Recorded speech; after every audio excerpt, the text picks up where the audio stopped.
అమ్మ తేజ అనే వ్యక్తి ఎవరైతే ఉన్నాడో తెలుసా, అతనికి క్రైస్తవ్యానికి ఎటువంటి సంబంధం లేదంటాను నేను. ఎందుకంటే అతను ఒక బాబా, అతను ఒక క్రైస్తవ బాబా. హిందూయిజంలో బాబాలు ఉన్నారు కదా, సంబంధం లేదు అతనికి మాకు. అమ్మ తేజకి ఎటువంటి సంబంధము లేదు. పూర్తి స్వేచ్ఛ వాయువులతో ఉన్నారా మీరు? ఫుల్ కాన్షియస్ తో ఒక్కసారి మిమ్మల్ని మీరు ఇచ్చుకోండి. నేనేమి డ్రగ్స్ తీసుకుని రాలేదు, కల్లో ఉన్నట్టు ఫుల్లీ కాన్షియస్ గా. క్రైస్తవ్యం అంటేనే అమ్మ తేజ లేకపోతే క్రైస్తవ్యం లేదని ఆ పొద్దున్న లేతే ఆ మనిషి ఆ రకంగా పోర్ట్రేట్ చేసుకుంటే మీరేమో ఆయనకు క్రైస్తవానికి సంబంధం లేదంటారు. లేదు. ఎందుకు అని అంటే కనుక వినండి బ్రదర్, మీడియాలో ఒకసారి ముంబైలో ఒక ఆయన మీడియా స్కామ్ లో దొరికిపోయాడు. ఒక ఆయన్ని బేస్ చేసుకుని ఇప్పుడు మీరు అందరూ కూడా దొంగలే అని నేనంటే అంగీకరిస్తారా మీరు? లేదు. అమ్మ తేజ అనే వ్యక్తికి క్రైస్తవ్యానికి సంబంధం లేదు. చూడండి, హిందూయిజంలో బాబాలు ఎలా ఉంటారో క్రైస్తవ్యంలో కూడా కొంతమంది బాబాలు ఉన్నారు. ఆ బాబాల్లో ఇప్పుడు ప్రస్తుతం ట్రెండింగ్లో ఉన్నది ఎవరు అని అంటే కనుక అమ్మ తేజ. అమ్మ తేజ గురించి నేను పదే ఒకటే మాట చెప్తున్నాను, ready for any kind of debate. మీరు తీసుకొచ్చి కూర్చోబెడితే అమ్మ తేజకి బైబిల్ తెలియదని నేను కొద్ది నిమిషాల్లోనే ప్రూవ్ చేసి మీ ముందు పెడతాను. అమ్మ తేజకి బైబిల్ తెలియదు. అతనికి తెలిసిందల్లా ఏంటి అని అంటే కనుక ఎవరి దగ్గర ట్రైనింగ్ తీసుకుని టచ్ అనే ఒక మాట నేర్చుకున్నాడు. టచ్ అంటే ముట్టు, టచ్ అంటే తాకు అంటే స్వస్థత అయిపోతే ఏంటి దానికి ఇంకా హాస్పిటల్స్ ఎందుకు, ఇంకా వైద్యులు ఎందుకు? ఆలోచన చేయండి ఒకసారి. దేవుడు స్వస్థపరుస్తాడా? ఖచ్చితంగా స్వస్థపరుస్తాడు. తన వాక్యం ద్వారా స్వస్థపరుస్తాడు. దేవుడు తన సేవకుల ద్వారా కూడా స్వస్థపరుస్తాడు. కానీ ఖచ్చితంగా ఈ అమ్మ తేజ గురించి మనం మాట్లాడితే ఇతను ఒక దొంగ, ఇతనికి వాక్యం తెలియదు, పేరు పెట్టి పిలుస్తానంటాడు. పేరు పెట్టి పిలిచేది కూడా అదొక పెద్ద స్కామ్. అది అక్కడెక్కడో ఒక వ్యక్తి కూర్చుంటారు, సౌమ్య నీకు దేవుడు యేసు ప్రభు ఉద్యోగం ఇవ్వబోతున్నాడు అంటే ఆమె లబోదిబో అని మొత్తుకుంటుంది. ఆమె బహుశా అమ్మ తేజ ఆ అమ్మాయికి ఫేస్బుక్ ఫ్రెండ్ అయ్యి ఉండొచ్చు. ఆ ముఖం చూడగానే ఆమెను పిలుస్తాడేమో. ఇలాంటి చాలా జిమ్మిక్కులు ఉంటాయి. ఒక ఆయన లెటర్స్ రాసేవారట. ఏమనంటే, పాస్టర్ గారు నేను పలానా గ్రామం నుంచి లెటర్ రాస్తున్నాను, నా గురించి నా కుటుంబం గురించి ప్రేయర్ చేయండి అంటే ఆ లెటర్ ఎక్కడ చదివేవాడు తెలుసా? ఆ గ్రామం వచ్చినప్పుడు, ఆ పట్టణం వచ్చినప్పుడు అక్కడ లెటర్ చదవగానే ఆల్రెడీ ఈ సమస్యలో ఉన్నానని నువ్వే చెప్పేసుకున్నావు కదా. సో వెంటనే ఆ లెటర్ చదవగానే నిజంగా నన్నే పిలిచాడేమో అని ఫీల్ అయ్యేవారు. అంటే మీరు అమ్మ తేజ దొంగ అని మీరు అంటున్నారు. కానీ పొద్దున్న లేస్తే మంచి లగ్జరియస్ లైఫ్, పెద్ద కార్లలో, లేదంటే చర్చిల పేరు మీద దాదాపు 1000 ఎకరాలు 100 ఎకరాలు కొల్లగొట్టుకొని మంచి లగ్జరియస్ గా ఉన్నాడు ఆయన. దొంగ అయితే నిజంగా ఆ రకంగా ఎందుకుంటాడు? ఒక మాటలో చెప్పాలంటే కనుక అమ్మ తేజ గురించి నేను ఇదివరకు ఒక వీడియో రిలీజ్ చేశాను. అందులో నేను వేసిన క్వశ్చన్ కూడా ఇదే, అమ్మ తేజకి తల్లిదండ్రులు లేరు. ఇది నేను చెప్పిన మాట కదా, అతనే చెప్పుకున్నాడు. వాళ్ళ భార్యకి కూడా లేదు. వాళ్ళ భార్యకి కూడా ఏదో సమ్ ఆర్ఫన్స్ అని చెప్పుకుంటారు వారు. నెంబర్ 1, నన్ను ఏ బంధువులు చూడలేదని చెప్తాడు. Point number 2. నెంబర్ 3, నేను అనాథను అన్నప్పుడు అతనికి ఎలాంటి ఆస్తిపాస్తులు లేవని కూడా చెప్పాడు. అతను రోడ్డు మీద తిరిగేవాడు. ఇప్పుడు అతను 7 సీటర్ కార్స్లో తిరుగుతాడు.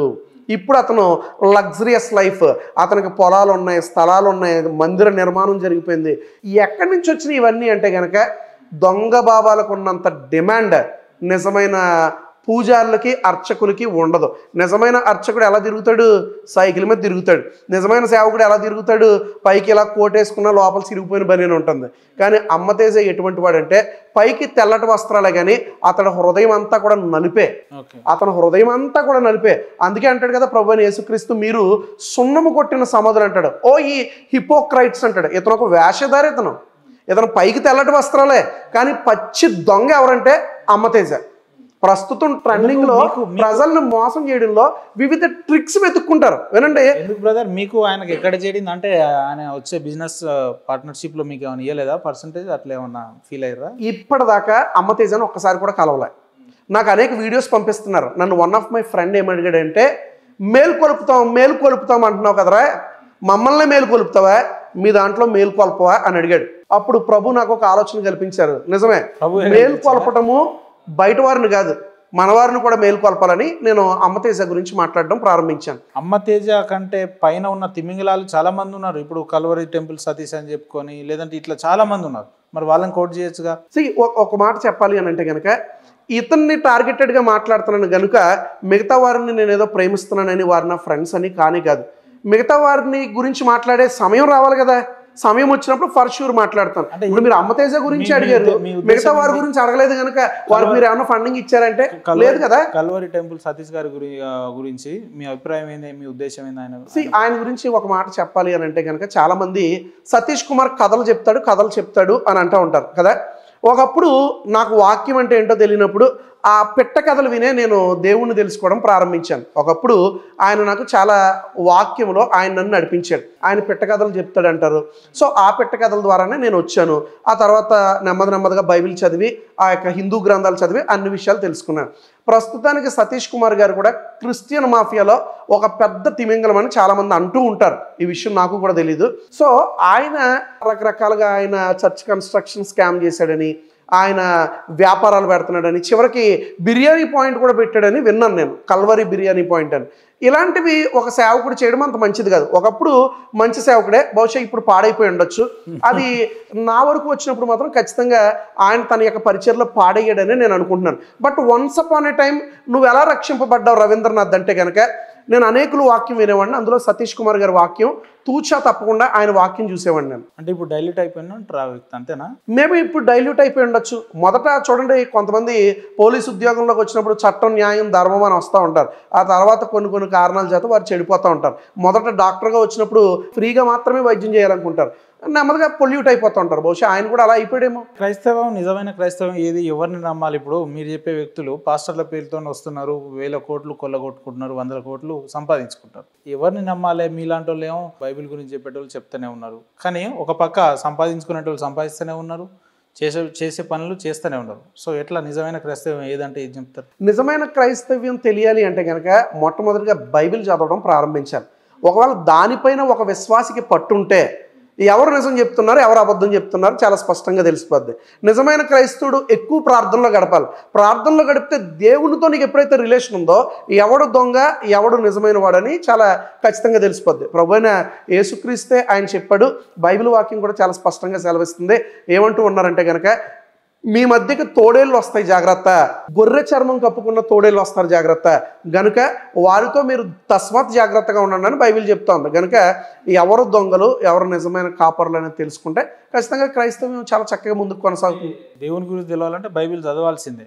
ఎందుకు చదవాలంటారు? ఎక్కడో ఇజ్రాయెల్లో పుట్టిన బైబిల్, ఇజ్రాయెల్లో పుట్టిన దేవుడి గురించి భారతదేశంలో ఎందుకు చదవాలంటారు? అసలు మాకేం సంబంధం? God is universal. దేవుడికి పరిమితులనే ఉండవు, ఆయన సర్వవ్యాపకుడు అంటాం. అందుకే ఆయన గురించి పోతన భాగవతంలో ఒక మాట రాయబడి ఉంది, ఇందుగలండి అందు లేడని సందేహం వలదు, చక్రి సర్వోపగతుండు ఎందెందు వెతక చూసినా అందందు గలడు అంటాడు. దాన్ని సర్వాంతర్యామి అంటాం. అంటే ఎందులో చూసినా అందులో దొరుకుతాడు. కానీ క్రిస్టియానిటీ అలా అంగీకరించట్లే. దేవుడు సర్వాంతర్యామి కాదు, సర్వవ్యాపకుడు అని అంటాం. అంటే ఆయన అన్ని చోట్ల ఉంటాడు. బ్రదర్ గమనించండి, ఒక స్వామీజీ ఇలాగే ఆయన చాలా ఫన్నీగా ఏమైనా స్టేట్మెంట్ ఇచ్చాడంటే, అమెరికాలో ఉన్న దేవుడు అంటే ఇక్కడ చల్లడట, ఇక్కడ ఉన్న దేవుడు అమెరికాలో చల్లడట, ఆ నెట్వర్క్ ఇక్కడ పనిచేది, ఈ నెట్వర్క్ అక్కడ పనిచేది అంటున్నాడు. ఇది చాలా అజ్ఞానంతో మాట్లాడేటువంటి మాటలు. వినండి జాగ్రత్తగా. ఆ మాటకు వస్తే నేను కూడా మిమ్మల్ని చాలా స్ట్రాంగ్గా కొన్ని క్వశ్చన్స్ వేస్తాను. ఉత్తరప్రదేశ్లో పుట్టిన శ్రీరాముడికి ఆంధ్రప్రదేశ్కి సంబంధం ఏంటంటాను నేను. ఎందుకంటే ఇందాక మీరు చెప్పారు కాబట్టి గాడ్ ఈజ్ యూనివర్సల్ అన్నారు కదా, అదే ఈక్వేషన్ మాకు కూడా పనిచేస్తుంది. సో అందుకే నేను అంటున్నాను కదా, ఉత్తరప్రదేశ్లో రాముడు పుట్టాడు, ఉత్తరప్రదేశ్లో శ్రీకృష్ణుడు పుట్టాడు, మరి ఆంధ్ర తెలంగాణలో ఎందుకు మనం ఆరాధిస్తున్నామంటే గాడ్ ఈజ్ యూనివర్సల్ అంటాం మనం కదా. మీ వరకు వస్తే యూనివర్సల్, మా వరకు వస్తే ఇజ్రాయెల్ ప్రాంతమే. అసలు దేవుడు ఎట్లా పుట్టిండో తెలియదు, ఎవరికి పుట్టిండో తెలియదు. అలాంటి వ్యక్తి దేవుడై ప్రపంచం మొత్తం వ్యాపించినప్పుడు ఉత్తరప్రదేశ్లో పుట్టిన రాముడు భారతదేశంలో ఉండడం తప్పులేదని అంటా నేను. శ్రీకృష్ణుడు ఎలా పుట్టాడు? శ్రీకృష్ణుడు ఎలా పుట్టాడండి? ఎలా పుట్టాడు? గర్భం ద్వారా పుట్టాడా? సరే, అలా మాట్లాడుకుంటే మరి కర్ణుడు ఎలా పుట్టాడు? అలా మాట్లాడుకుంటే వ్యాధవ్యాసుడు ఎలా పుట్టాడు? ఆలోచన చేయండి ఒకసారి.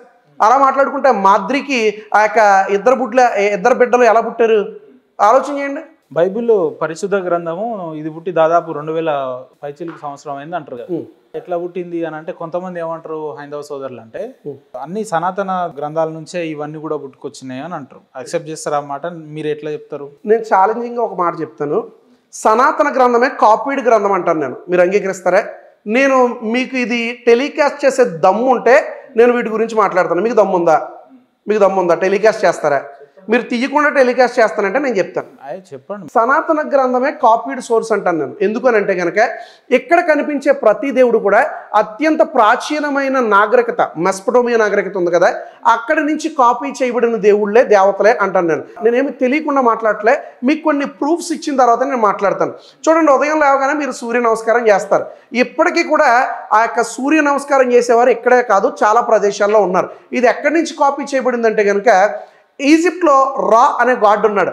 ఈ రా అనే గాడ్ ఎవరు అని అంటే కనుక ఆయన సూర్యదేవుడు. మీరు ఒకవేళ గూగుల్లో ఇమేజ్ కొడితే కనుక సూర్యదేవుడు అక్కడ ఎలా ఉంటాడో ఇక్కడ కూడా అదే రీతిగా ఉంటాడు. ఒక ఫాల్కన్ హెడ్ అంటే గద్ద తల అంటాం కదా, గద్ద తల పెట్టుకుని సూర్యుడు ఉంటాడు. ఇక్కడ కూడా అదే ఇమేజ్ ఉంటుంది.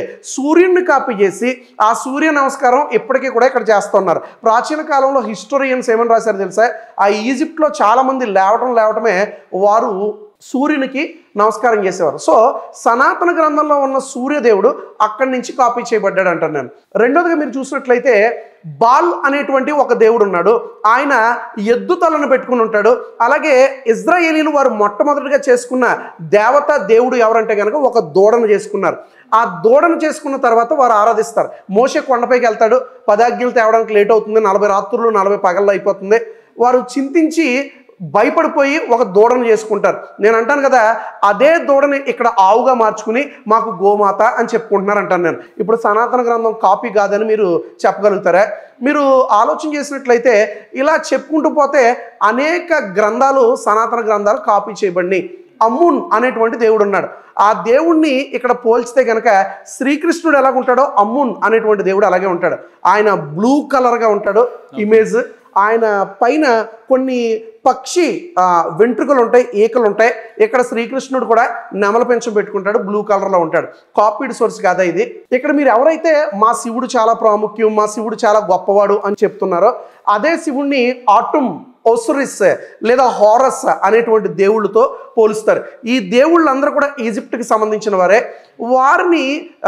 వారిని ఎలాగైతే వారు చూసేవారో శివుణ్ణి అదే రీతిగా చూస్తున్నారు.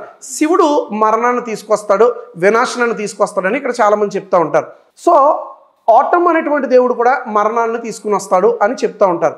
కాబట్టి అదే దేవుణ్ణి ఇక్కడ కాపీ చేశారు. అంత ఎందుకండి, మీరు దశావతారాల్లో ఏవైతే అవతారాలు అని చెప్తున్నారో అందులో ఒక్కొక్క అవతారము కూడా కాపీ చేయబడిందే అని అంటాను. విష్ణువు యొక్క మొట్టమొదటి అవతారం మీకు తెలుసా?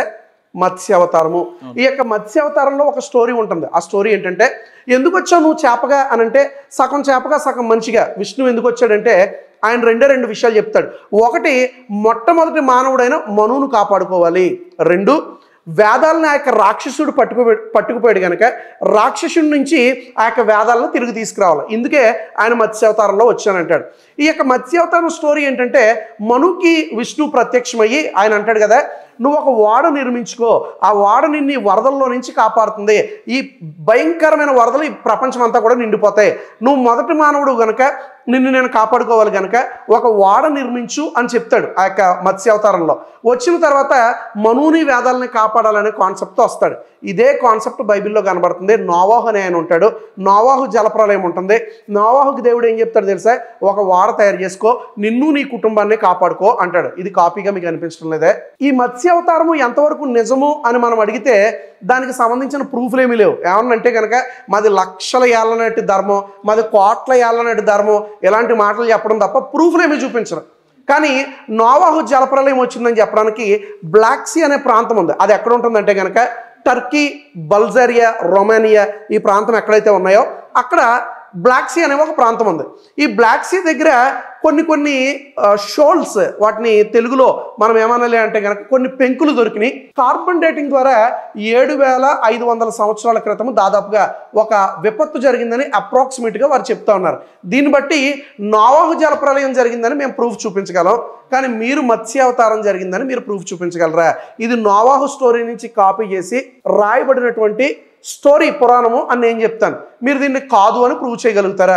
ఎవరికైనా సరే ఓపెన్ ఛాలెంజ్, ఇది కాదు అని నువ్వు ప్రూవ్ చేయగలవా? ఇలా చెప్పుకుంటూ పోతే విష్ణువు యొక్క 2వ అవతారం ఉంది. ఇది కూర్మ అవతారము. సగం తాబేలు, సగం దేవుడిగా ఆయన వస్తాడు. ఈ యొక్క కూర్మ అవతారంలో ప్రాముఖ్యమైనది ఏంటి అని అంటే కనుక పర్వతము, 2 పాము. ఆ యొక్క పాముని పట్టుకుని క్షీరసార మదనం అంటాం కదా, అది చేస్తూ ఉంటారు. ఈ పర్వతము, ఈ యొక్క పాము ఎక్కడిదేనంటే కనుక సృష్టి ఆదిలో పాముకి ప్రాముఖ్యమైన స్థానం ఇవ్వబడింది. సాతానుగా ఆ యొక్క పామును అక్కడ చూపించబడింది. అదే పాముని ఇక్కడ తెచ్చుకున్నారు. కొండల గురించి బైబిల్లో వివరించబడింది. ఆ కొండని అరారోతు పర్వతం కావచ్చు, సీనాయి పర్వతం కావచ్చు, ఈ కాన్సెప్ట్ని బేస్ చేసి ఈ రెండో అవతారం కాపీ కొట్టారంటాను. ఇలా చెప్పుకుంటూ పోతే 10 అవతారాల్లో కూడా అనేక గ్రంథాల్లో నుంచి కాపీ చేయబడినవే అంటాను. ఛాలెంజ్ ఎవరైనా సరే ఇలాంటి అవతారాల మీద డిస్కస్ చేయడానికైనా డిబేట్ పెట్టడానికైనా మీరు రెడీ అయితే నేను రెడీ. అంటే తప్పులు కేవలం బైబిల్లోనే కాదు ఇతర గ్రంథాల్లో కూడా ఉన్నాయని. బైబిల్లో తప్పులు ఉన్నాయని నేను చెప్పలేదు కదా. ఇప్పుడు బైబిల్లో తప్పులు ఉన్నాయని నేను ఎప్పుడు అంగీకరించలేదు. బైబిల్లో తప్పులు లేవా? మళ్ళీ మీరు కొత్తగా మాట్లాడతారు. బైబిల్ అంటేనే తప్పు, అదొక భూత పురాణం, అదొక బొగడా బైబిల్, అది ఇది అని మాట్లాడదు. మళ్ళీ ఇప్పుడు అన్నీ తెలిసి కూడా బైబిల్లో తప్పులు లేవు అని అనకండి, చాలా ఉన్నాయి కదా. అయితే నేనేమంటా అంటే సరే ఇతర గ్రంథాల్లో మిస్టేక్స్ ఉన్నాయి అని మీరు మాట్లాడుతున్నారు, బాగానే ఉంది. మీరు ఒక రోజు టైం ఇస్తారా? ఒక డిబేట్ పెడదాం, ఒక హైందవ సోదరుని తీసుకొస్తాం. Sure. At the same time మీరు కూడా ఉంటారు. అంటే మీరు దీన్ని యాక్సెప్ట్ చేయాలి. ఎంతసేపు మీరు దీన్ని టెలికాస్ట్ చేసే దమ్ముందా, ఛాలెంజా, అది ఇది అని అన్నారు కాబట్టి ఇప్పుడు లాస్ట్ నేను చెప్తున్నా. మీరు ఎవరిని తీసుకొచ్చినా I'm ready for any kind of debate. మీరు ఇందాక బైబిల్ ఒక భూత పుస్తకం అన్నారు కదా. సత్యవతి అనే ఆమె భర్త సంతనుడికి అంటే ముందు పరాశర మహర్షి ద్వారా ఆమె వేదవ్యాసుని కనలేదా? ఇది భూతుగా మీకు అనిపించలేదా? కర్ణుణ్ణి ఈ యొక్క కుంతీదేవి ఆమె సూర్యుడి ద్వారా కన్నదే అని చెప్తున్నారు, అది భూతిగా అనిపించడం లేదా? మాద్రి నకలుణ్ణి సహదేవుణ్ణి కన్నది, అది భూతిగా అనిపించడం లేదా? ఒకే ఆమెని 5 అన్నదమ్ములు పంచుకోవడం, ఇది మీకు భూతిగా అనిపించడం లేదా? నేను ప్రతి వీడియోలో కూడా చాలామంది ఏమంటున్నారంటే నువ్వు గ్రంథాన్ని విమర్శిస్తున్నావు అంటున్నారు. లేదు, ఎవరైనా ఏదన్నా మాట్లాడితే దానికి కౌంటర్ ఇవ్వడం మా బాధ్యత. ఆ కౌంటర్ మాత్రమే మేము ఇస్తున్నాం. అంటే ఇట్లా ఎన్ని రోజులు కంటిన్యూ చేస్తారు? మీరు ఆపే వరకు మేము ఆపం. ఎవరు ఆపుతున్నారు? ఎవరు మొదలు పెడతారు? చాలా మంది దీన్ని మొదలు పెట్టారు, వారు ఆపేస్తాం, మేము ఆపేస్తాం. మాకు ఎలాంటి సందేహం లేదు.